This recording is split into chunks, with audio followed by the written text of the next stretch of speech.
Comment सुद्धा न करताय. त्याच्यामुळे आजचा विषय असा आहे की तो बऱ्याच जणांना गोंधळामध्ये टाकू शकतो. कारण एक जगामध्ये सध्या एक मन रुजत चाललेली आहे. ज्याच्या हातचं बीज आहे त्याचं संपूर्ण शेती क्षेत्रावरच नाही, संपूर्ण जगावरती राज्य असेल. सध्या हे चाललंय हळूहळू रुजत कंपन्यांमध्ये. मी बऱ्याच कंपन्यांसोबत कॉन्ट्रॅक्ट पद्धतीने कामं करत असतो. त्यांना कन्सल्टिंग सुद्धा करत असतो. तर त्यामुळे बीज विषयामध्ये काय काय चाललंय हे मला खूप चांगलं माहिती सध्या. म्हणून लक्षात ठेवा, आजचा विषय हा अत्यंत महत्त्वाचा विषय आहे मंडळी. म्हणून बीज विषय तुम्हाला प्रॉपर समजणं हे फार गरजेचं आहे. एकदा जर तुम्हाला बीज विषय कळाला तर तुम्हाला शेती विषयामध्ये खूप चांगलं प्रॉफिट काढता येईल, खूप मोठी क्रांती घडवता येईल. यात बिलकुल मनामध्ये शंका ठेवूच नका.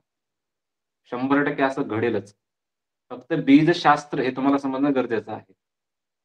आणि मी काही प्राचीन काळातले काही ग्रंथ वाचत होतो किंवा काही आणखीन गोष्टी वाचत होतो. बरेच डॉक्युमेंट देखील माझ्या हातामध्ये लागले होते.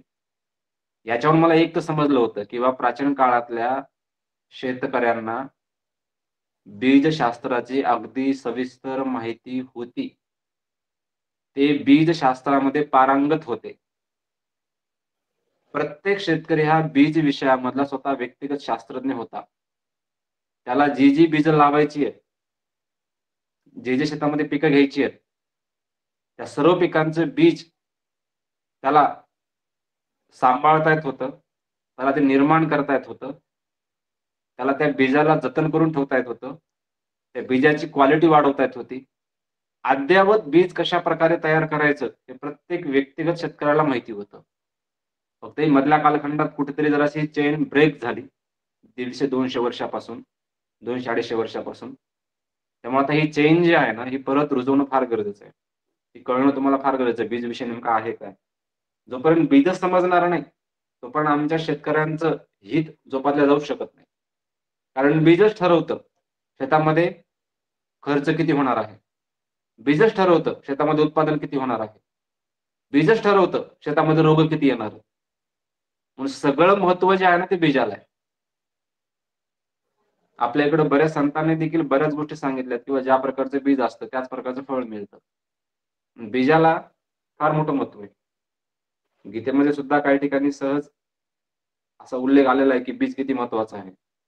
आणि डोक्यात ठेवा, आजचा क्लास असा तसा नाहीये.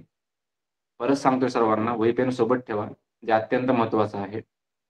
तसंच तुमच्याकडे जे व्हॉट्सअप ग्रुप्स असतील किंवा जे काही शेतकरी असेल तुमच्या आजूबाजूला मित्रमंडळी, त्या सर्वांना सांगा क्लास जॉईन करायला. त्यांना लिंक शेअर करा, जॉईन करायला लावा. आजचा क्लास आपण आता सुरू करतोय. हे डोक्यात ठेवा, वही पेन सोबत ठेवा. मी परत सांगतोय, गरजेचं आहे. आणि तुम्हाला ज्या ज्या गोष्टी वाटतात की लिहून घ्याव्यात, मी बोलत असताना त्या लिहून घेऊ शकता. कारण मी आज स्वतंत्र वेळ देणार नाहीये. आज शेतकरी जास्त असतात. आता 300+ झालेत, थोड्या वेळाने 400+ होतात. 500 जवळपास शेतकरी जातात दरवेळेला क्लासमध्ये. डोक्यात ठेवा, मी वेगळा वेळ देणार नाही लिहिण्यासाठी. सर्वांनी लिहा, स्वतः लिहा. आणि जर काही प्रश्न असतील तर आपण सगळ्यात शेवटी घेऊ. आजचा विषय फार महत्त्वाचा आहे, लक्षात ठेवा. चला, बीज विषयाला सुरुवात करत असताना मला पहिल्यांदा एक प्राचीन ग्रंथांमधला श्लोक सांगावासा वाटतो, जो अत्यंत महत्त्वाचा आहे. तो श्लोक असा आहे की वपनम रोपणम चैव बीज शादू भयात्मकम वपनम रोग निर्मुक्तम रोपणम सद्गदम सदा. हा श्लोक आहे प्राचीन ग्रंथामधला. त्याचा नेमका अर्थ काय होतो? तर बीजाचा 2 प्रकारे उपयोग होतो मंडळी. किती प्रकारे? 2 प्रकारे. पहिला प्रकार कसा आहे नेमका? पहिला प्रकार म्हणजे असा आहे मंडळी की बीजाचं अगोदर रोप तयार करायचं. जसं आताच्या काळामध्ये आपण कॅरीबॅगमध्ये रोप तयार करतो, नर्सरीमध्ये देखील रोप तयार करतात. आणि रोप तयार झाल्यानंतर ते घेऊन शेतामध्ये नेऊन लावायचं. हा झाला पहिला प्रकार बीजाचा. दुसरा प्रकार कोणता आहे मंडळी? जिथे आपल्याला शेतामध्ये झाड तयार करायचे, जिथे आपल्या शेतामध्ये पीक तयार करायचे, डायरेक्ट त्याच ठिकाणी बीज लावून टाकायचं. रोप तयार करून लावायचं नाही, डायरेक्ट बीज लावायचं. असा बीजाचा 2 प्रकारे उपयोग होतो, असं आपलं शास्त्र सांगतंय प्राचीन. पुढे त्यांनी काय म्हटलंय की वपनम रोग निर्मुक्तम. आणि रोपणम सद्गदम सदा म्हणजे काय नेमकं? जमिनीमध्ये बीज लावल्यानंतर त्याच्यापासून जे झाड होतं, जमिनीत डायरेक्ट बीज लावल्याच्या नंतर त्याच्यापासून जे झाड तयार होतं ते झाड रोगमुक्त असतं. कसं असतं? रोगमुक्त असतं. आणि बाहेर रोप तयार करून कॅरीबॅग मध्ये किंवा कशामध्ये रोप जर शेतामध्ये नेऊन लावलं तर ते झाड, ते पीक नेहमी रोगटच राहतं, असं आपलं शास्त्र सांगतंय. लक्षात घ्या मंडळी. बीज डायरेक्ट शेतामध्ये लावणं, ते पिकं, ते झाडं हे रोगमुक्त असतात. आणि रोप तयार करून लावलं ते रोगट राहतात नेहमी. कसं काय? मी तुम्हाला सहज 1-2 उदाहरणं देतो. या संदर्भात बऱ्याच जणांनी व्हिडिओ देखील पाहिला असेल, पण पहिल्यांदा हा श्लोक समजणं गरजेचं आहे आजचा. नंतर आपण प्रॉपर सविस्तर सगळा विषय घेऊ. एक्झाम्पल सांगतो मी तुम्हाला. समजा आता आंब्याची कोय आहे. आपण आंब्याची कोय अगोदर कॅरीबॅग मध्ये लावली, त्याला पाणी वगैरे टाकलं मातीमध्ये लावून, तिथं रोप तयार होतं. मग थोडं जरा रोप मोठं झालं की आपण काय करतो, ती कॅरीबॅग घेऊन शेतामध्ये जातो, ती कॅरीबॅग फाडतो. फाडल्यानंतर आपण काय करतो, शेतामध्ये लावतो. आता या लावण्यामध्ये काय घडतं मी तुम्हाला नेमकं सांगतो. प्रत्येक झाडाला, प्रत्येक पिकाला एक सोटमूळ असते. सोटमूळच मेन त्या झाडाचा आधार असते. जेवढा चांगला सोटमूळचा विकास झाला जमिनीमध्ये, तेवढी बाजूची झाडं म्हणजे बाजूच्या मुळा विकसित होतात झाडाच्या, ज्याला सेकंड रूट म्हणतात. नंतर थर्ड रूट देखील असतात, ज्या बारीक बारीक मुळा असतात, ज्या अन्नद्रव्याने पाणी घेतात. सोटमूळ जे असते ना, ही जेवढी चांगली विकसित होईल तेवढं झाड चांगलं राहतं, त्याला तेवढे चांगले फळं लागतात, हे सगळ्यांना माहिती आहे. पण ज्या वेळेला आम्ही कोय आंब्याची कॅरीबॅग मध्ये लावतो त्यावेळेला त्या कोयीमधून सोटमूळ निघते, ती खाली वाढायला लागते आणि खाली अशी आडवी कॅरीबॅग असते. आता ही आडवी कॅरीबॅग असल्यामुळे काय होतं मंडळी, की त्या ठिकाणी ती सोटमूळ अशी अडवल्या जाते. ती अडली की ती सोटमूळ गोल घुमते. सोटमूळ गोल घुमली की झाली गडबड सगळी त्या ठिकाणी. मग त्या झाडाची सोटमूळ चांगली विकसित होत नाही जमिनीमध्ये. बरेच जण आजकाल सोटमूळ कट करून झाडं लावतायत. मला आश्चर्य वाटतं. कारण ते रोप लावतायत. त्यांना तसं शिकवलंय नर्सरीवाल्यांनी, बऱ्याच शास्त्रज्ञांनी. सोटमूळ हा झाडाचा मूळ आधार असतो आणि तिला बिलकुल तकलीफ होता कामा नसते. आणि आपण कॅरीबॅग कट करून ज्यावेळी त्या खड्ड्यामध्ये झाड लावत असतो, त्या ठिकाणी माती दाबत असतो, त्यावेळेला बऱ्याच त्या झाडाच्या मुळाच्या असतात ना, त्या डॅमेज होतात. त्यांना मार लागतो.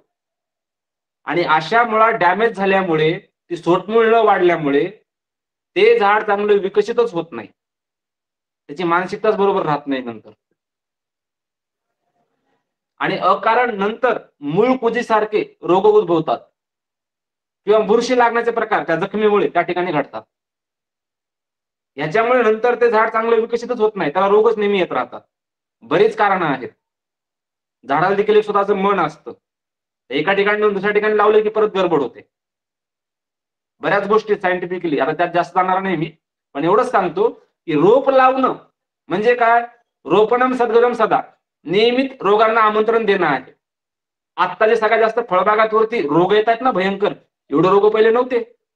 एवढी फळधारणा खाली गळून नाही पडायची, फुलांवरची बुरशी जाळायची नाही किंवा मूळकुस सारखे रोग नाही यायचे, डिंक्यासारखे रोग नव्हते पहिले एवढे.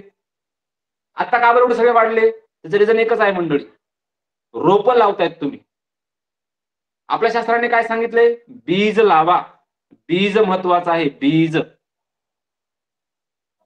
हे फार महत्वाचं आहे.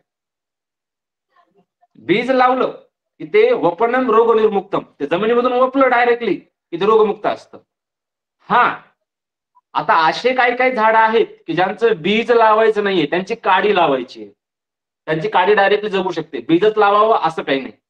अशी काही झाडं आहेत. जसं की फणस आहे, जसं की अशोक, केळी, जांभळी, टेंभुर्णी, द्राक्षी, पालिवत, असे बरेच झाड आहेत की ज्याची डायरेक्ट काडी लावू शकता मंडळी शेतामध्ये. डायरेक्ट जमिनीत काडी लावल्यामुळे मुळात जमिनीमध्येच विकसित होतात. ते अगोदर कॅरीबॅग मध्ये विकसित होऊन नंतर आम्ही लावत नाही. मुळा डायरेक्ट स्पॉटला विकसित होणं शेतामध्ये गरजेचं असतं, कॅरीबॅग मध्ये नाही मंडळी. यात फार मोठा फरक आहे, हे लक्षात घ्या. जे द्राक्ष करणारे शेतकरी आहेत, आपले द्राक्ष पीक घेणारे शेतकरी आहेत नाशिक भागातले किंवा अन्य भागातले, जर आठवा 25-30 वर्षापूर्वी तुम्ही शेतामध्ये डायरेक्ट काडी लावायचे, रोप नव्हते लावत, परत त्याच्यावर काडी नव्हते बांधत, ते डबल कुटाणा वाढला. आता द्राक्षावरती किती रोग यायला लागले, भयंकर. त्याचं कारण काय, तुम्ही रोपण करतायत. रोपण करणं बंद करा, द्राक्षाची काडी उत्तम येते, करा प्रयोग. बरेच शेतकरी ऑलरेडी करतायत. डाळिंबाची देखील काडी लावू शकता मंडळी, उत्तम प्रकारे येते, रोप लावायची गरज नाही. आता आम्ही काही जण आपल्या मोसंबीवरती, संत्र्यावरती देखील काडीचा प्रयोग करतोय, कारण हे लिंबू वर्गीय आहे. लिंबू वर्गाची काडी चांगल्या प्रकारे येते. काडी नंतर बांधतायत विनाकारण. डायरेक्ट काडीच लावा ना, ती बांधण्याऐवजी चांगल्या प्रकारची तयार करून. ती कशा प्रकारची तयारी करायची तेही सांगतो मी तुम्हाला. काडी ही 18 इंच घ्यायची, म्हणजे 1.5 फूट घ्यायची. ना अधिक जाड घ्यायची ना अधिक कोमल घ्यायची, मीडियम साईजची घ्यायची, ज्याच्या फांद्या झुकलेल्या असतात साईडला. डाळिंबासारख्या पिकाच्या फांद्या झुकतात बघा खाली, मीडियम साईजची असते काडी, ती 18 इंचापर्यंत घ्यायची.